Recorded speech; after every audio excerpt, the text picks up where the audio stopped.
malala sa Maharlika scam ang pag-agaw ng gobyerno ni Pangulong Ferdinand Bongbong Marcos Jr.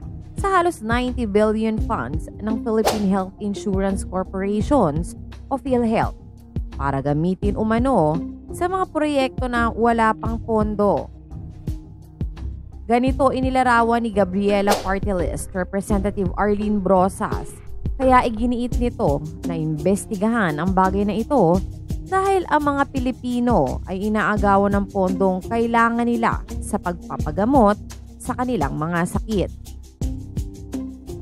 Maraming pinapalitaw na tanong ang paggamit nitong 89.9 billion unused funds ng PhilHealth para sa unprogrammed funds ng gobyerno. Nangangamoy pork scam version 2.0 na mas malala pa sa Maharlika scam, kaya dapat imbestigahan ito, giit ni Brosas. Ang nasabing pondo ay bahagi ng subsidies ng gobyerno para sa mahihirap na nagkakasakit at hindi regular na miyembro ng PhilHealth mula 2021. Pero hindi nagamit kahit marami ang nangangailangan ng tulong sa kanilang hospital bills. Bukod sa PhilHealth, inaatasan din ng Malacanang ang iba pang government-owned and controlled corporations o GOCCs na ibalik sa National Treasury ang kanilang sobra at hindi nagamit na pondo.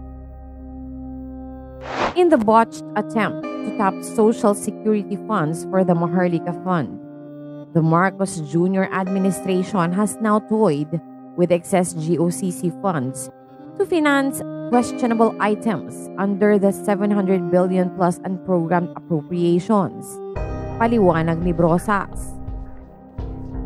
Sa katunayan, aniya, tinutulan ng mga ito ang unprogrammed appropriations sa ilalim ng 2024 General Appropriations Act o GAA dahil sa sobrang laki nito at posibleng maapektuhan ng pondo para sa serbisyo publiko.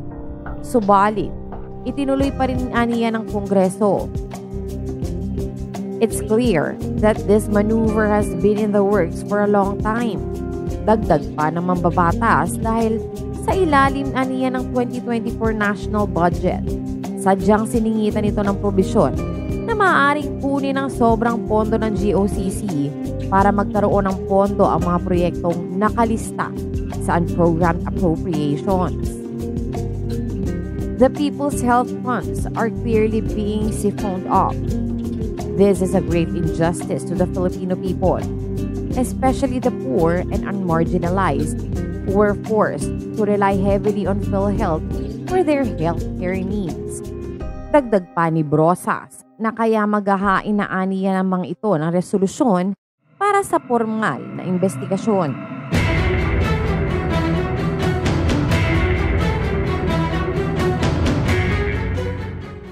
Opisyal nang nag-take over si Senator Sonny Angara bilang kalihim ng Department of Education, kapalit ng nagbitiw na si Vice President Sara Duterte.